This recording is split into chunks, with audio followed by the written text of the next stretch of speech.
Assalamualaikum warahmatullahi wabarakatuh. Perkenalkan, nama saya Muhammad Rizky Maulana dari Prodi PLB. Saya akan menjelaskan materi tentang pengertian konseling. Nah, bimbingan konseling itu berasal dari bahasa Latin, yaitu consilien, yang berarti menerima dan memahami. Nah, maksudnya menerima dan memahami ini, kita memahami satu permasalahan dari seseorang dan kita memberikan satu jalan keluar di mana orang tersebut kalau memiliki permasalahan, biasanya itu ibarat kata kita curhat ke orang yang lebih ahli, seperti orang yang sekiranya itu orang itu yang di bidangnya lah, di bidang kayak konseling ataupun psikolog lah. Nah, nanti dari psikolognya atau konselingnya itu mengarahkan si orang ini permasalahannya seperti apa. Contoh, ada orang yang mempunyai masalah tentang entah itu dalam segi sosialisasi atau kehidupan. Nah, nanti si konselornya ini atau yang psikolognya ini memberikan pengarahan bagaimana cara atau tempat di mana kita menjembatani si orang ini mampu melakukan kehidupan atau sosialisasi yang lebih baik. Seperti halnya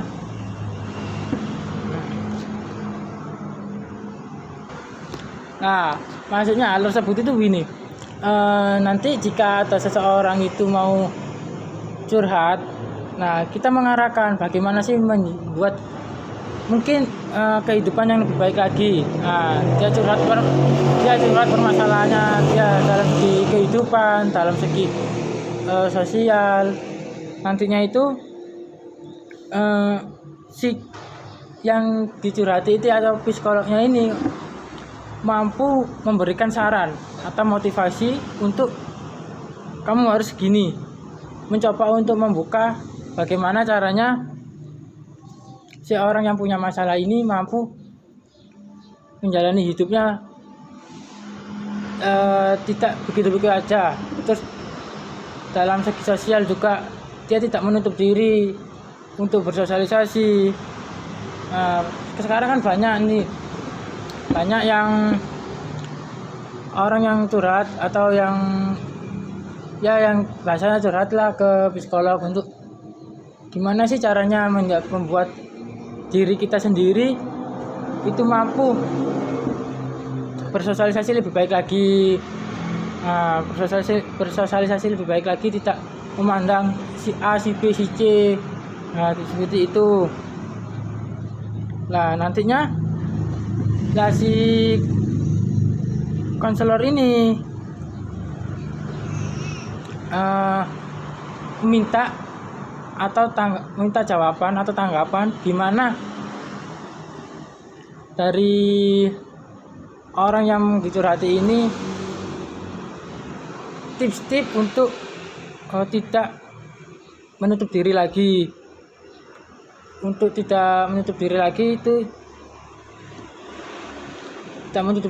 dan mau bersosialisasi lebih baik lagi. Dan contoh aja kita buat si psikolog gitu kan ya, psikolog yang dicurhati atau oleh orang-orang. Nah, gimana nanti psikolog ini mampu mengelola datanya si orang yang dicurhati ini. Nah, dari data tersebut kita ambil kesimpulan bahwa si orang ini, untuk si psikolog ini menyetir atau mengarahkan orang menjadi lebih baik dan menjembatani lah. Contoh, orang itu punya masalahnya kayak gitu, jadi sosialisasi kamu harus gini, kamu harus tidak boleh menutup diri, kamu harus membuka jati diri kamu seperti apa dan kondisinya kamu seperti apa nantinya seperti ini. Nah, terus nantinya sebelum diberi tanggapan, apa saja yang harus patuhi atau ya, tahap-tahap yang harus diberikan kepada konselornya supaya nantinya tidak salah paham lagi, tidak salah kaprah lagi untuk dia tidak menyesal karena dia curhat ke orang itu, ke psikolog atau ke konseling. Nah, supaya itu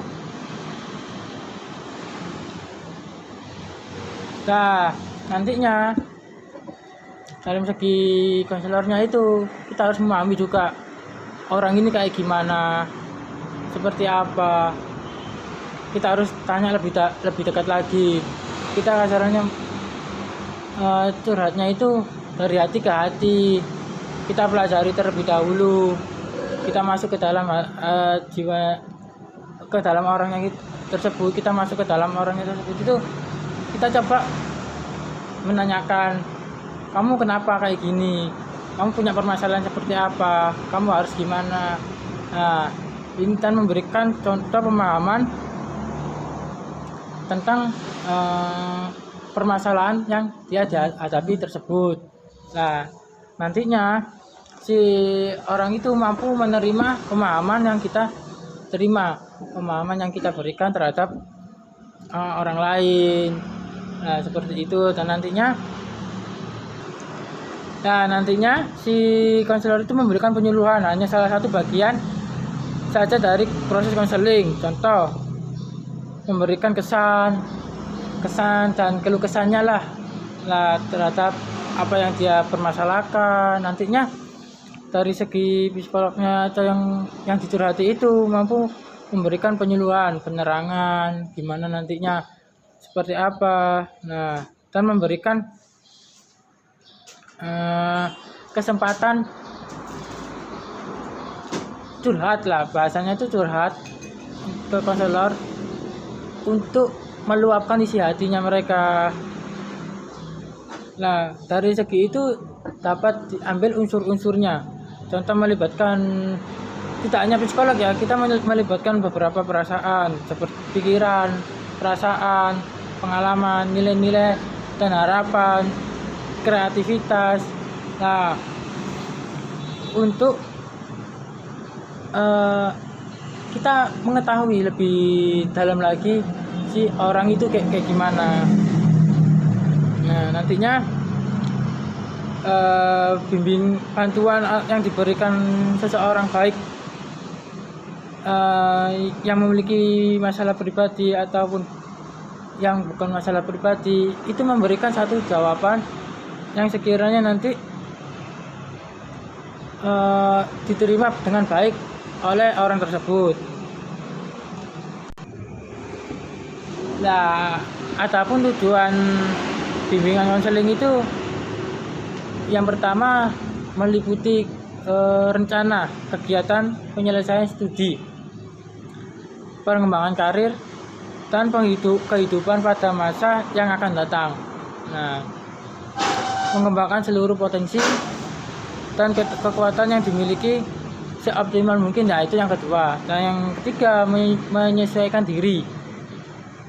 Nah, tujuan bimbingan konseling yang kita lakukan pada anak, contoh ya pada anak berkebutuhan khusus, bertujuan agar anak berkebutuhan khusus mampu mencapai perkembangan yang sesuai dengan potensi yang dia miliki dan sistem nilai yang tentang nilai-nilai kehidupan, tentang nilai-nilai kehidupan yang intelektualnya tinggi, sehingga anak berkebutuhan khusus mampu mengenalkan dan memahami jati dirinya orang tersebut, jati dirinya dia tersebut.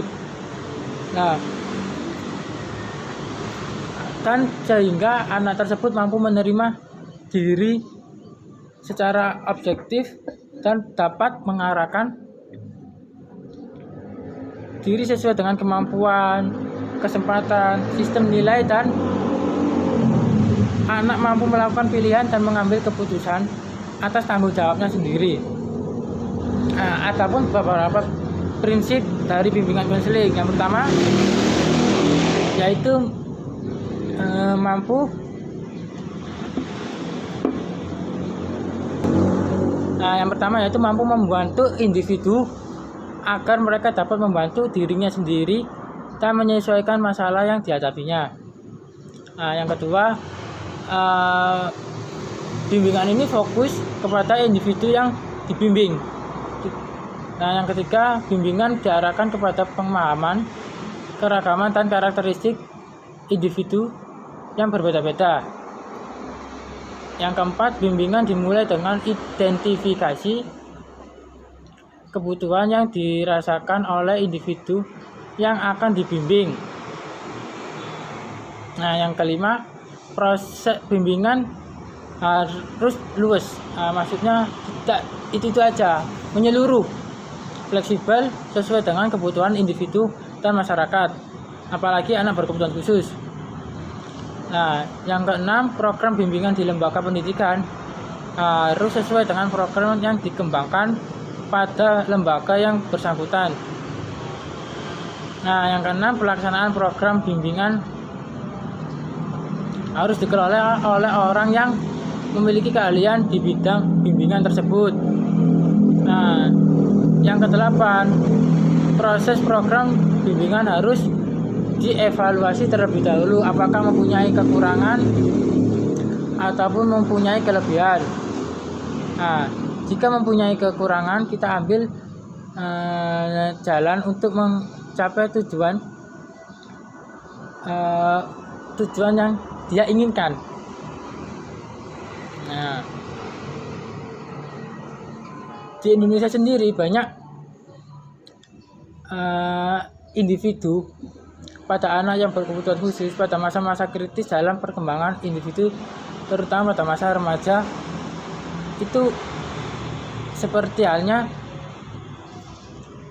dia tidak menerima dirinya dia lebih baik lagi, terus kondisinya juga, apalagi di era sekarang ya, kondisi global dengan ditandai dengan teknologi yang berdampak positif juga terhadap anak, ataupun juga berdampak negatif terhadap anak tersebut. Nah, dari dampak itu cukup berpengaruh pada berbagai sendi kehidupan, sehingga dibutuhkan kemampuan untuk beradaptasi segala perubahan yang ada. Nah, apabila dilihat dari eksistensinya, konseling merupakan salah satu bantuan profesional yang mengarah yang sejajar. Nah, misalnya psikoterapi, menyeluruh sosial, dan kedokteran. Konseling sendiri pada dasarnya merupakan hubungan saling bantu yang mempunyai tujuan agar terjadi perubahan sebagaimana relationship yang lain. Contoh dalam segi kedokteran, bantuan yang diberikan dengan tujuan adanya perubahan pada individu yang sakit berubah menjadi sembuh. Nah, seperti itu. Dalam psikoterapi, nantinya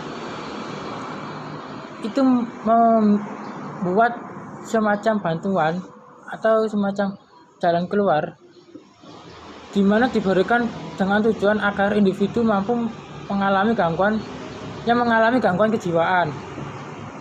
Nah, semisal depresi, apalagi dia di dalam anak berkebutuhan khusus, dia tidak mampu menerima kekurangannya dia, sedangkan kekurangan dia bisa dimanfaatkan untuk menjadi satu kelebihannya dia yang dia miliki. Nah, begitu juga dalam konseling individu, dalam konseling dibantu juga bisa merubah pemahaman akan dirinya juga dan lingkungan, sehingga mampu memahami potensi dirinya dan mampu beradaptasi dengan lingkungan sekitarnya.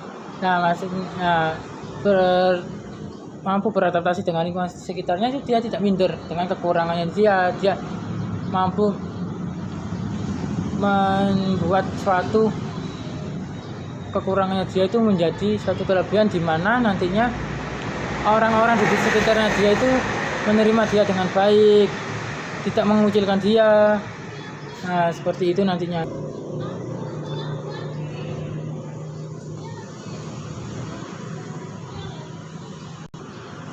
Nah, selanjutnya jika dilihat dari kedudukan dalam keseluruhan, proses bimbingan konseling merupakan sebagian integral atau teknik dari proses bimbingan. Di sini orang lazim menggabungkan menjadi bimbingan konseling sebagaimana telah dikemukakan oleh literatur. Literatur konseling merupakan sebagian atau bagian dari bimbingan baik sebagai pelayanan maupun teknik untuk menjembatani orang yang mau mencurhat lah bahasanya ke konselor tersebut. Nah, ataupun berbagai 3 kategori, yaitu non profesional dalam segi konseling ya. Itu ada 3, yaitu non profesional, yaitu bantuan yang dapat diberikan kapan saja dan di mana saja yang memungkinkan 2 orang atau dalam upaya pemberian bantuan. Contoh konselor pendidikan, konseling dalam setting agama ataupun industri. Nah, yang kedua profesional, yaitu memberikan bantuan yang telah menerima pelatihan yang diarahkan pada masalah khusus dalam konselingnya. Contoh asisten psikiater, teknik kesehatan mental dan tenaga sukarela telepon pusat krisis. Adapun beberapa contoh profesional meliputi pekerja dalam sosial memadukan master dan latihan. Nah, yang kedua memadukan dokter dalam psikoterapi. Yang kedua memadukan master atau dokternya untuk pengalaman praktek dalam segi konseling. Nah, seperti itu. Ataupun juga aspek-aspek yang bertujuan untuk dipahami dalam pelaksanaan bimbingan konseling. Pertama yaitu aspek proses, menunjukkan adanya pemahaman pada diri si klien tersebut. Nah, yang kedua aspek tatap muka. Nah, menunjukkan adanya pertemuan terhadap antara konselor dan klien. Serta adanya wawancara mengenai permasalahan yang dihadapi si klien tersebut. Nantinya si konseling ini mampu memberikan jalan keluar atau menjembatani gimana caranya permasalahan itu tidak serumit yang dihadapi tersebut. Nah, si klien tersebut. Nah, ataupun aspek lain yang menunjang aspek proses dan aspek tatap muka adalah aspek komunikasi antar pribadi dan tanggapan-tanggapan positif konselor yang bersifat membantu untuk sekiranya si klien tersebut itu mampu menjalani permasalahan dengan apa yang dihadapinya tidak serumit yang dia pikirkan. Nah, seperti itu. Contoh dalam aspek-aspek konseling ya, ini menurut ahli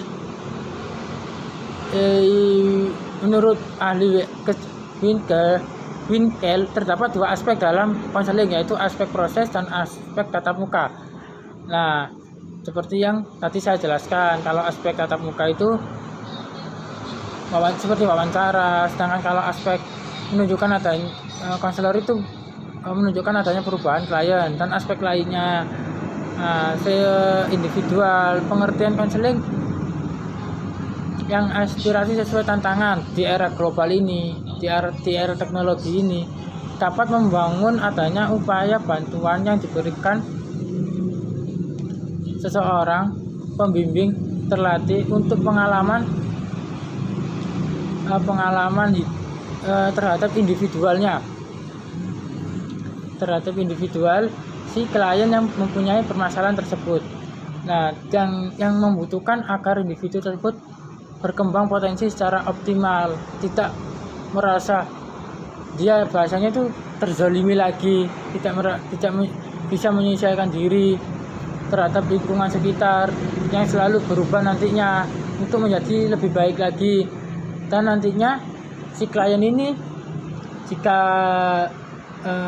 mempunyai permasalahan bisa ke konselor lagi, atau ke psikiater lagi, membuat rujukan dia mau pengen curhat lagi seperti itu, dan nantinya si klien ini bakal dibuat seperti Sama sekali kamu ngomong itu. seperti jalan keluar. Dia tidak mampu apa dalam bidang apa, tapi dia mampu, jika meluapkan isi hatinya, dia mampu memberikan jawaban yang sekiranya membuat dirinya itu dia nyaman, seperti itu.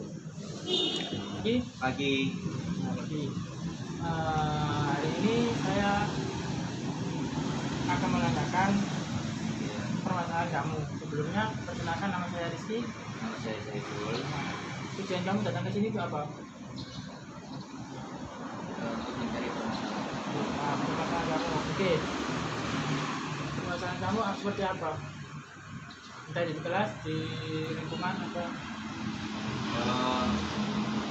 Permasalahan saya yaitu di lingkungan dan juga masyarakat, cara mengatasi masyarakat, karena masyarakat itu banyak ya, macam individual, ada yang mau istilahnya karakternya sendiri, maunya sendiri, ego, dan juga orangnya ya ada yang sosialisasinya tinggi, ada yang nggak mau bersosialisasi, ada yang nggak kompak, kurang kompak, dan bahkan mereka hidup seperti dengan dunianya sendiri. Gitu. oh, maksud kamu ini tipe orang yang sedikit minder dan sedikit kurang minder gitu kan? Iya. Nah, oke. Jadi permasalahan gini, itu tergantung dari kamu sendiri. Nah, kalau dasarnya anak tunanetra itu emang sedikit menutup diri. Nah, sedikit menutup diri untuk sosialisasi. Ya kan? Tapi ada loh tunanetra yang benar-benar tinggi, sosialisasinya tinggi betul. Dia percaya dirinya sangat tinggi, bahkan melebihi anak-anak yang pada umumnya. Percaya dirinya mereka lebih kuat daripada yang sebenarnya yang Anda sebutkan barusan tadi, bahwa tunanetra itu adalah menutupi dirinya. Ya, tapi nggak semuanya kan. Yang saya tanyakan permasalahannya adalah masyarakat banyak yang tidak suka dengan anak yang netra. Buat apa sih? Waduh, tunanetra itu merepotkan. Yang ini beraninya hanya berbicara di belakang, beraninya hanya berbicara ketika orangnya tidak ada, seperti itu. Ya, berarti itu kan kita kembali lagi ke masyarakatnya. Nah, kita mencari dari dirinya masyarakat itu tujuannya apa, ya kan? Ya. Mereka, contoh, mereka nggak suka sama kamu. Apa yang nggak suka dari kamunya?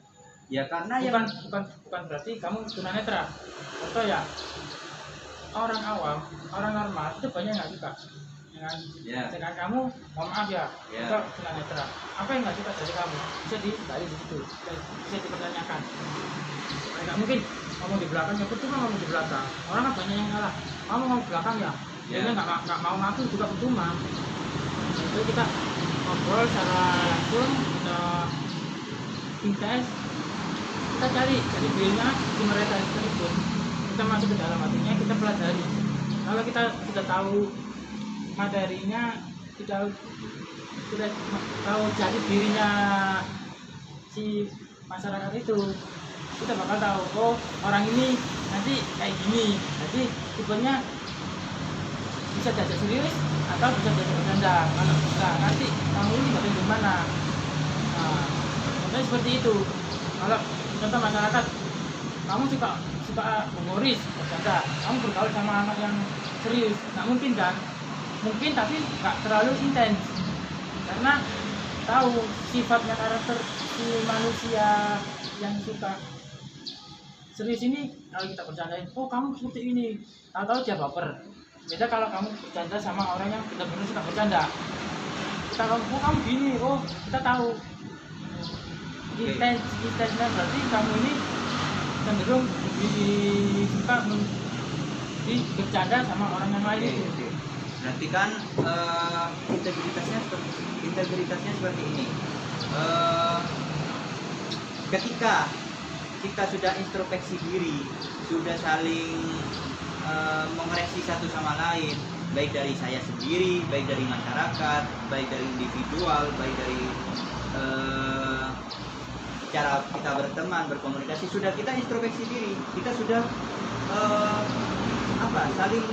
saling untuk mengoreksi, sudah saling mendekati. Saya sebagai anak kebutuhan khusus, saya sudah berusaha mendekatkan diri. Yang Anda tadi sebutkan barusan ini, saya bagi apa? Mereka yang nggak suka dari kamu apa, dari mana dan mana. Nah, oke, sudah saya perbaiki, sudah saya betulkan. Tapi mereka masih mencari celah-celahnya yang ada di dalam diri saya, yang ada di dalam dirinya saya. Jadi saya sudah misalnya yang Anda sebutkan barusan itu ya, kesalahannya misalkan contoh kecilnya, saya bercandanya keterlaluan misalkan, saya sudah mengurangi, tapi masih dikoreksi dengan yang lain. Oh, bercanda sudah berkurang, cara ngomongnya masih disalahkan, saya masih diinterogasikan lagi sama masyarakat, oleh masyarakat, dari masyarakat ke masyarakat yang lain, seperti itu. Dan juga kita secara intern, secara dalam, kita sudah memperbaiki diri. Secara internal, kita sudah membuang sifat-sifat yang tidak suka oleh masyarakat. Sifat-sifat yang tidak suka oleh masyarakat tadi, saya sudah berusaha mendekatkan diri ke masyarakat. Karena anak kebutuhan khusus itu lebih baik tidak butuh untuk dibelas kasihan.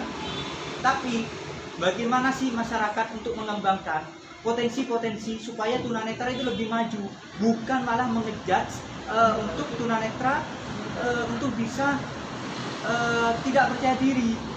Justru kalau kita menutup percaya diri kita, terus masyarakat mengejek, menghina dan mengucilkan. Nah, seperti itu, mengucilkan. Bagaimana tunanetra itu bisa berkembang kalau masyarakatnya masih terlalu banyak menginterogasi anak tersebut. Nah, berarti gini, yang jadi permasalahan bukan kamu, tapi orang tersebut. Nah, Kalau orang tersebut itu emang benar-benar nggak suka, ya buat apa dipikirin? Orang kita nggak numpang hidup kok sama mereka. Walaupun kita nggak menumpang hidup, tapi hidup ini bersosialisasi. Sekarang gini, Kalau hidup kamu Anda bilang hidupnya orang, hidupnya saya. Saya tahu hidupnya saya tahu. Tapi kita menginjak bumi ini, menginjak dunia ini, itu butuh orang masyarakat, butuh orang bersosialisasi. Kita nggak mungkin hidup individual terus. Kita butuh orang butuh kita, saling membutuhkan satu sama lain. kalau gini pun ya, coba Mas Saiful lihat ya. Ya, Kalau mereka membutuhkan satu sama lain, contoh hal di lingkungan, kamu berbuat baik sama orang, dan kamu bakal dimanfaatkan. Memang benar, ya, kita harus baik, walaupun nanti bukan orang itu yang balas. ya. Cuma kan lama-lama kan kita, ini orang kan gimana sih, dikasih hati malah terjatuh, dikasihani malah sama jadi gitu kan nggak mungkin, ya biarin aja udah, saya itu jalan, kita pelajari, makanya kita kembali lagi, kita pelajari dulu karakteristiknya orang tersebut kayak gimana.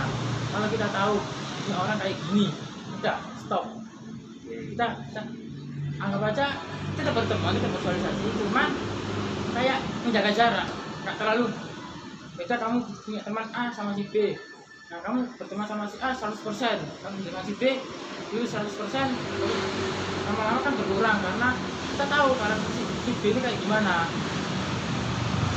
karakter orang si B ini kayak gimana, dan nggak perlu juga membalas kayak omongan orang kan tadi, nggak perlu didengerin, percuma. Kalau kita dengerin, orang itu bahkan tambah jadi. Oke. Kita diemin juga tambah jadi. Baik. Pertanyaannya adalah ketika orang lain, orang tua yang ngomongin, misalkan nih, yang masyarakat kan banyak kan, ada yang muda, ada yang adik-adik, ada yang mas-mas, ada orang tua. Ketika orang tua yang mengingati kita, apalagi kita yang interogasi sama orang tua, meskipun bukan orang tua kita sendiri, orang tua lain yang menegur kita, mas, mas atau le atau siapa itu, cong bahasa Maduranya itu, kamu itu harus hidup masyarakat, bukan seperti ini. Walaupun kamu punya keterbatasan, ayo keterbatasan itu kamu tutupi dengan apa? Menjaga sifatmu, menjaga.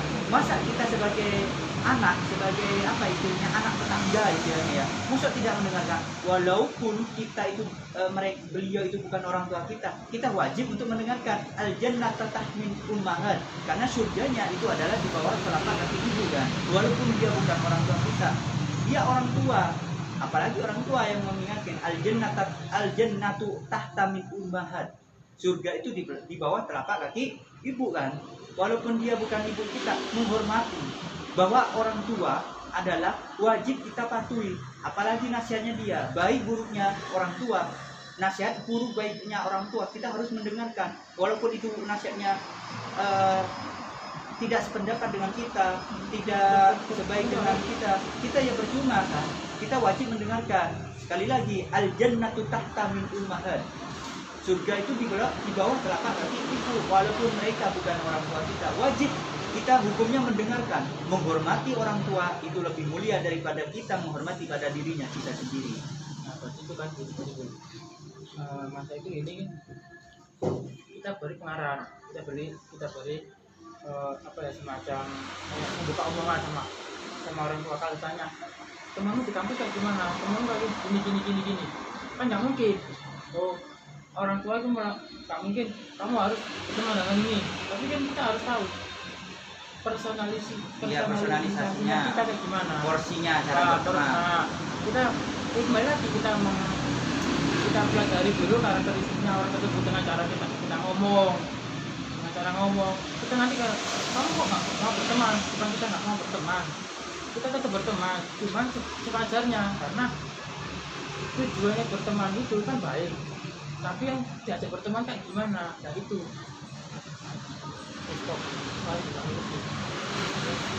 Ya, ada yang lagi? Ya, cukup. Nah, ya udah kalau gitu kemudian dari saya mohon maaf. Ya.